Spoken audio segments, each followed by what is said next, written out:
Welcome to Bonus Bytes, a special mini episode of the Triple D podcast. These bite-sized episodes are packed with information about disability benefits, disability news, and answers to your burning questions. Get ready to take a bite of what's going on this week. Here's your host, Michael Weiner. Welcome to another episode of Bonus Bytes, the only disability news podcast available. We have a new sponsor this week, apparently, right, Andrew? Lindahl Insurance. I guess they give you a better offer than what Liner Legal is giving you. I wasn't making any money off their Liner Legal hoodie, but today we're getting paid. Are you getting nil money from them? This is from the Blossom Run, so hopefully from the Blossom Time yes. Run in Thank you for Chagrin Grim Falls. Ohio. I am curious, how much do they pay you to wear this shirt on air? Is it a lot of money? Technically, I paid to wear this shirt on you air. Paid? So, yeah, this cost me $25, but I guess that included my race entry, which I finished the race, and I've done many years. Well, we're going to try and speed through this podcast because apparently Andrew has a race to run in your 4-inch running shorts after this. I'm pretty sure Richard made sure the camera will not catch that. Let's hope so, because I don't think anybody wants to see that. Come on, do a twirl. Do a twirl. All right, fine. Yes. All right. Yes. I can't believe I just did that. Is this going online? We're always on. This is just audio, right? No, it's video too. That's why we do have a boxer's requirement in order to participate. Well, I am definitely wear some sort of undergarment. I am definitely violating that rule. Okay. How's your week going, Andrew? My week's good. It's been busy. Yeah. Yeah. Did a lot of litigation on the LTD side of things. We've got a lot of cases in court. That's exciting, man. I'm very excited because I get to meet Magistrate Judge Reuben Shepard today. Oh, former ALJ, present Magistrate Judge Reuben Shepard. Yes, one of the best ALJs we had, just really approachable, really kind to the clients. Do you remember he apologized to every single client on how long it took? No other ALJ in the thousands of hearings I've done. Now, when you go see Magistrate Judge Reuben Shepard, are you going to at least wear shorts that fall below the knees? Well, fortunately, this is over the phone, so he'll have no idea what I'm wearing today. Oh, isn't that crazy how our work life has changed like that? How you and I, this is me kind of being dressed up. There's a khaki color to my shorts. Oh, it's insane. I have suits in my closet with literal dust on them because I only have one suit that I wear now. I mean, I spent hundreds of dollars at the dry cleaner, just constantly. And I go to the dry cleaner once every 6 months. And it's funny. Tell me if this has changed for you. I remember something that we used to talk about is how we would want to wear nice suits because it would get us in the mindset to do a better job for our clients. Now, that's something that we would talk about back when we would go to court. I remember coming back to the office one day and complaining maybe a suit that I had was too big or it was too small. It just didn't fit me quite right. And I was I'm sitting in this hearing, helping this client, but I'm just thinking about how I look like a schlub and it bothers me. Now, you look like you just finished a race. I think there's two ways to look at it. I do think there is something to wearing a suit. I think it shows respect to the client that you're their lawyer, you're their representative, you're ready to advocate for them. Because I've heard judges say that, the robe is silly, but the robe shows that this is a person who's been appointed or elected or however the person became a judge, that, this is someone to respect that's going to make the right decision. So I get it.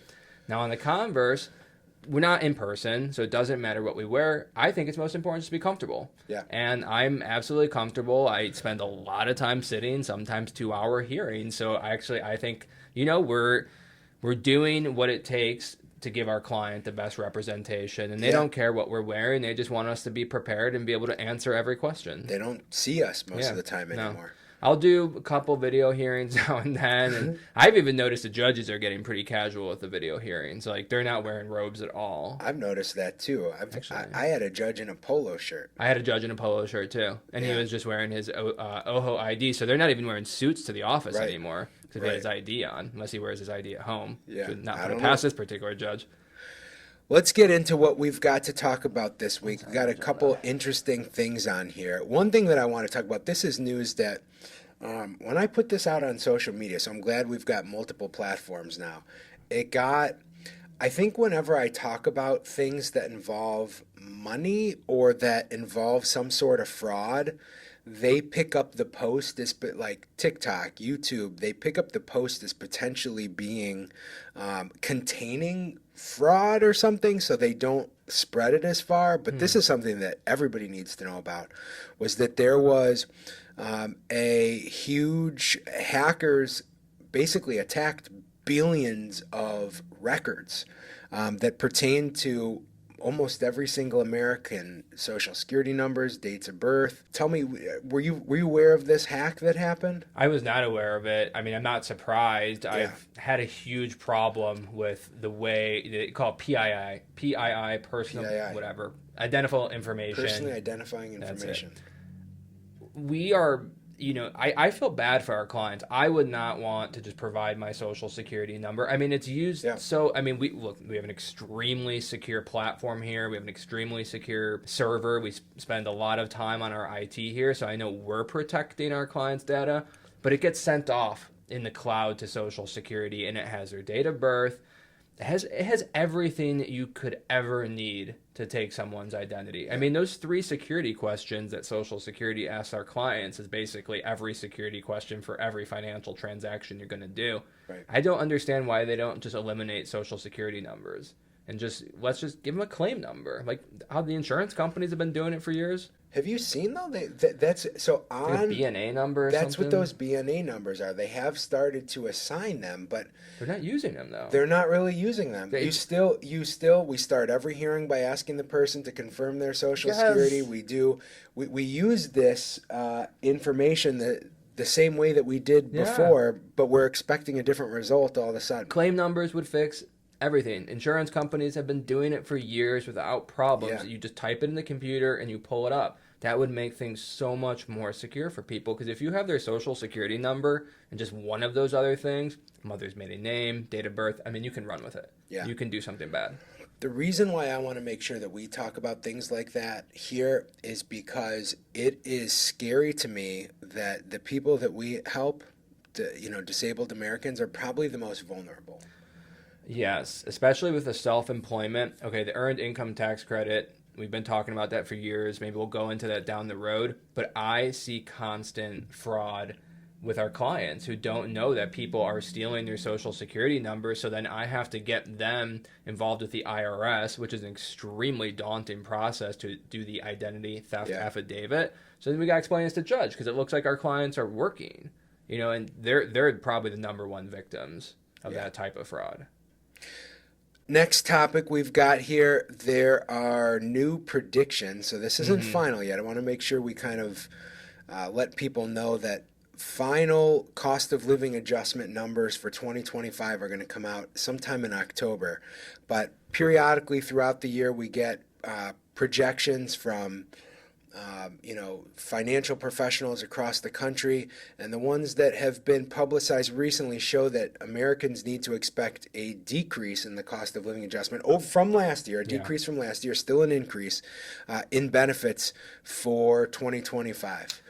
Yeah, so last year was 3.2. We all know that. I spent some time on the AARP website. I think they do a great job. What were you doing on the AARP website? That's what I want to know. That's my business. But while I was there, I found that they do a great job. You're there for those Viagra coupons. You see this gray hair? You see my new hair? You haven't commented on my new hair in 3 weeks. Remember I just started this? Is that new Look how hair? long it is. No, it's not new hair. I'm just growing it. It looks like your driver's license picture from 2008 or 2009. I'm growing. There's some photo that's still beating around the internet or something of you, right, with a little bit longer hair. I think it's the bizarre picture you have of me outside of your office. Is that what that is? I'm pretty sure. Oh, that's the picture that's in my head. That you probably look at every single day. Yeah. Are people going to think we're crazy that you have a portrait of me outside your office? I think it's weird you don't have one of me. Well, I have plenty of room.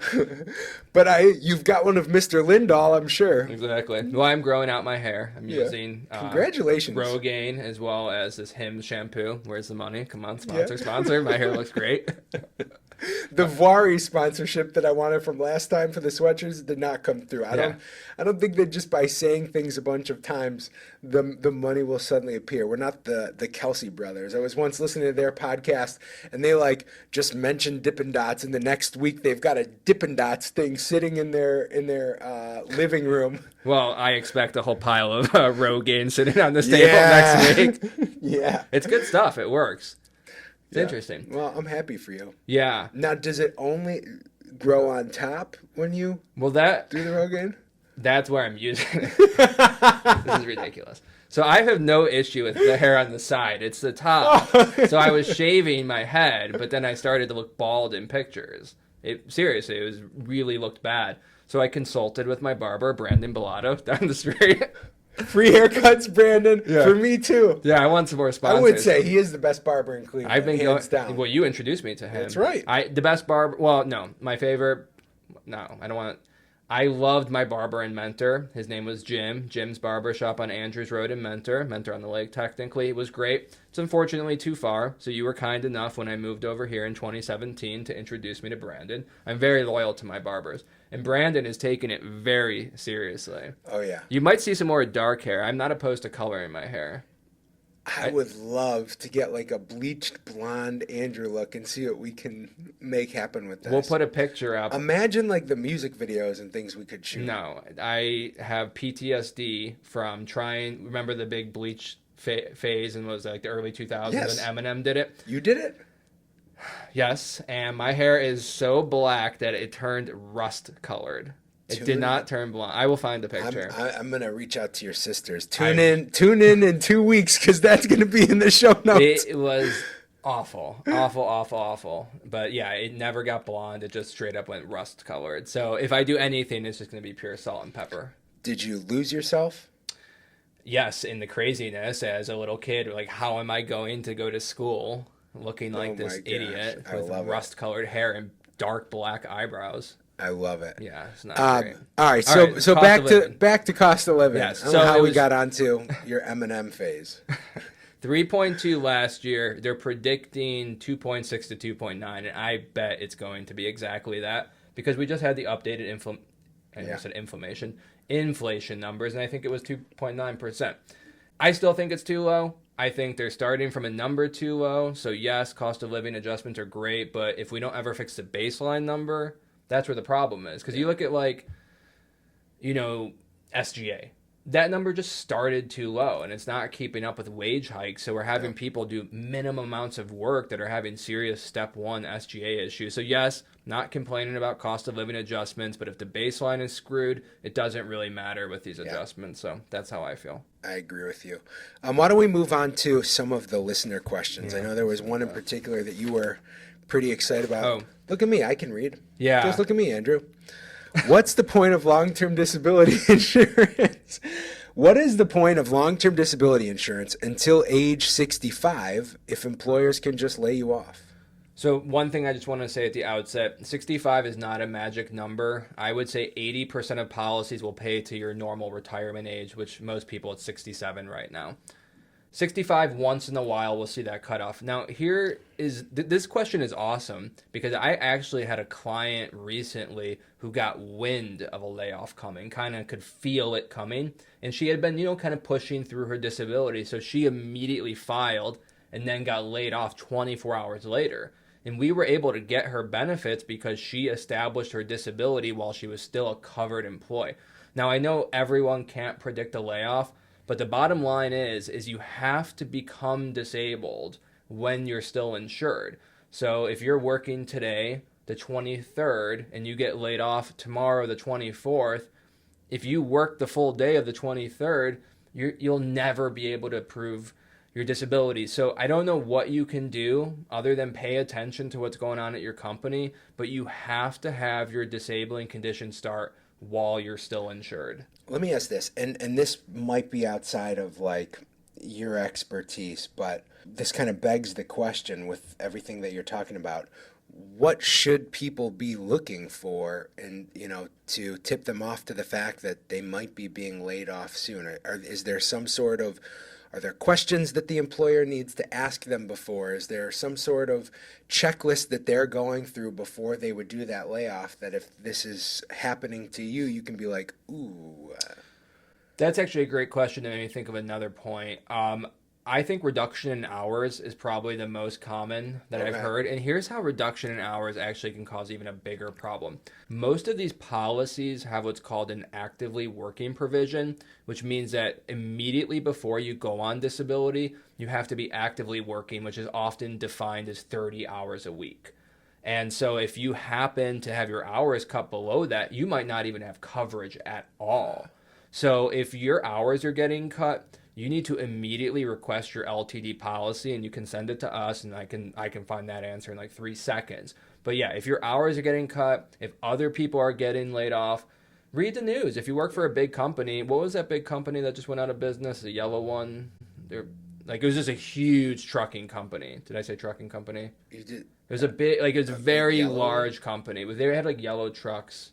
I can't remember, but I had a client that, I guess now I've had 2 clients that got the win. This was in the news. If you work for a large enough company, and you probably do if you have LTD, read the news, see what's going on with your company, because this stuff usually doesn't happen overnight. And in fact, some states require the companies to inform the state before they do a mass layoff. I think Ohio is one of them, actually. So pay attention. That's a great tip, Andrew. Yeah. I think that's going to help a lot of people.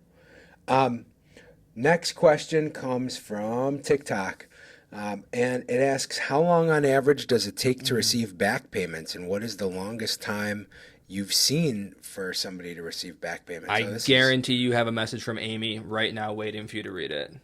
Because I got a message from her yesterday. Amy's one of our paralegals, by the way. She sent me a message yesterday asking me, she said, will I do a video for our social media about the travesty of how people are, it was people under the age of 54 who have received remands. They have their own payment center, and it is taking Social Security more than a year after the person was approved to receive their money.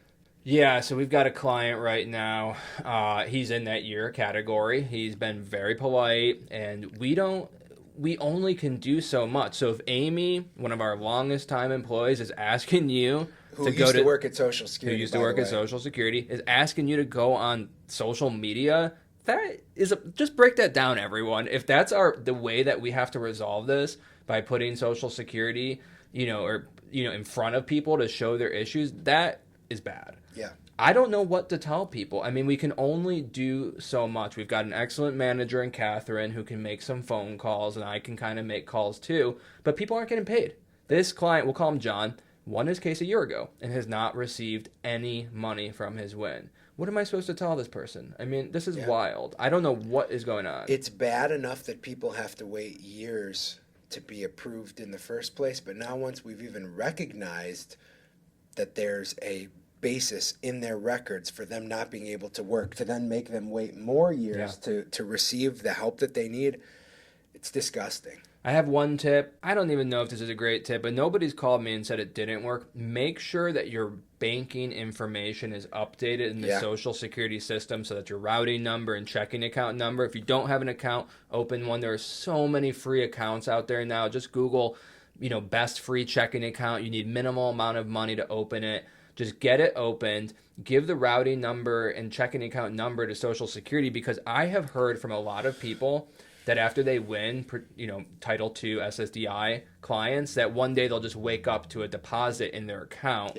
of their past due benefits. So that's one thing that people can do proactively, is just get your information in the system, and you can do that at the My Social Security account or by calling, 1-800-772-1213. Call that. That's a great tip. Another thing that I've really been trying to get our team here in the office to do more is get in the habit, when we see something egregious that really just falls outside of the norm, getting involvement from Congress people, getting involvement from the senators, and we've also had a lot of success recently in these circumstances. Now, I don't think this would work so much with the payment centers, but reaching out to the regional communications directors that Social Security employs. But every single United States senator, congressperson has a team of people in their office called a constituent liaison. And that person's job is to help their district's constituents, that's you, no matter where you are. You just have to make sure you're calling the right politician's office. And they act as a liaison between the people in the district and the federal government. Yeah. And so, when our clients are having trouble with back pay, with everything else, is the congressman or senator themselves getting on the phone doing this? No, a lot of times, even the aides, what they're doing is they're just sending an inquiry to Social Security. But sometimes that inquiry can be what gets something to the top of the pile. And it's funny, we didn't even talk about this before, but I recently just started Googling different Congress people's web pages in Ohio, because I was looking at the more conservative ones. Even them, they have a link on their website. So usually it's like pretty obvious what it is. Do you need government assistance? So, I mean, they all have them. So in addition to calling, every webpage I checked, I'm not going to say any names here, some of the more conservative members of Congress in our state, and they even had it. Have you seen Max Miller's I didn't look at commercials? Max. No. Do you know Max? Well, I mean, I know of him. Okay. I used to hang out with him before he was a complicated. I don't want to say complicated relationship. He's done some really. I mean, obviously he's aligned with some people and policies that I don't support, but he has done some things to advocate for people. Yeah. Which I've been happy with. So there's nuance in this, okay? It's not like all bad, all good. I mean, there are some people that are all bad. As soon as he won his election, so it's not campaigning, although when you're in Congress and you have a 2-year term, I think you're kind of always campaigning. He started running commercials on like YouTube TV and other platforms like that, where it's literally just about reach out to my office so we can help you with the things going on. Thank you, Max. I mean, that's great. I'll just say, I looked at Jim Jordan's because I was wondering if he was going to have, and he does. And I would think that's the most conservative. They all have it. Yeah, and I think when they get in office, like there's probably like a template for them, and it just gets customized out. Yeah. I usually refer people to Sherrod Brown. Listen, at the end of the day, they still, whether you are Democrat, Republican, or leprechaun, you still want your constituents, you want everybody to be able to get through this process as quickly as possible, whether you're disabled or not, especially recognizing many of the people who are applying need these benefits and are disabled. So you never want the people in your district to have it slow down, and especially once the government has already recognized that they're disabled. Again, no matter where you fall on the spectrum, blue, red, or green, you still want you want that person to get the money that they need as quickly as possible. So, this isn't something that only you and I can do on behalf of our clients, reaching out to the constituent liaisons for the politicians. It's something that you at home can Google and do. And I would encourage you to try that if you're struggling with any government agency, not just Social Security. And you can honestly just Google who is my representative, and the U.S. House of Rep page will come up, and it has you type your zip code in, and it's that easy. Yeah. So, Andrew, as always, it's been fun hanging out with you, man. This was a good one. And I am looking forward to chatting with you again in a couple weeks about the developments in the disability world. I'm sure it's going to be a totally different universe by then. We want to thank our sponsors, Rogaine, and hopefully we'll have some more Rogaine on the table next week, and my hair will look even better. Thanks for listening to Bonus Bytes, a mini episode of the Triple D podcast. Rate, review, and subscribe, and tune in next week for more disability news and headlines.